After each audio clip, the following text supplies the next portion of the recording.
Ndeshja mes Vllaznisë dhe Ignatias u mbyll pa gola, por jo pa polemika dhe tension në fushën e lojës, pas një epizodi të diskutueshëm në pjesën e dytë. Gjithçka ndodhi në minutën e 71, kur arbitri Florian Lata ndëshkoi me karton të kuq mbrojtësin e Ignatias, Xhemaili, pas një dueli me sulmuesin e Vllaznisë, Bekim Balaj. Vendimi shkaktoi reagim të menjëhershëm te lojtarët e Ignatias, të cilët për disa çaste braktisën fushën në shenjë proteste.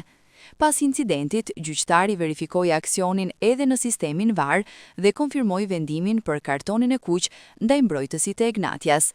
Tensionet vazhduan edhe në pankinë, pasi trajneri i Ignatias, Edlir Tetova, u ndëshkua gjithashtu me karton të kuq për protesta. Skuadra e Ignatias u rikthue në fushë pas rreth 7 minutash ndërprerje, ndërsa takimi vijoi deri në fund pa ndryshuar rezultat. Në përfundim, sfida u mbyll me barazimin 0-0. Të dyja skuadrat ndan nga 1 pikë, me Vllaznin që qëndron në krye me 52 pikë, 2 më shumë se Ignatia. Neshë shumë e tensionume, neshë që me të vërtet duhen pikë, por nuk duhet him deri në atë pikë tensionit sa të humbim pas atë thjesht. Neshë me shumë nervozizëm. Nuk e meritojmë fitoshim. Unë them që rezultati më i drejtë është barazimi, pavarësisht se në fund mund ta fitoshim sepse kishin dy raste në gol, por unë them që është një neshë jo të mirë atë ekipit.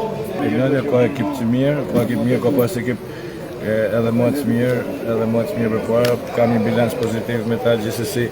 Tash janë neshët vjen fundin, duhen pikë, nuk duhet të shohim kë kundërshtar kemi përpara. Duhet bëjmë lojën tonë, sepse po kërkuam pikë dhe ram duke ju imponu lojën atyne vetëm fazën defensive dhe mos bëjmë neshën tonë, kjo nuk duhet më nënall. Luajnë dy ekipet, po themi momentalisht që kanë formën më të mirë. Sigurisht që do ishte një ndeshje vështirë, dinim këtë gjë, por mendoj u zgjodhi një ndeshje ku pjesën e parë ne kishim shumë mundësi për të shënuar, por pa shinjstruar mirë portën. Mendoj pastaj pjesa tjetër mas kapitalis në karton e kuq foli për Shkodrën.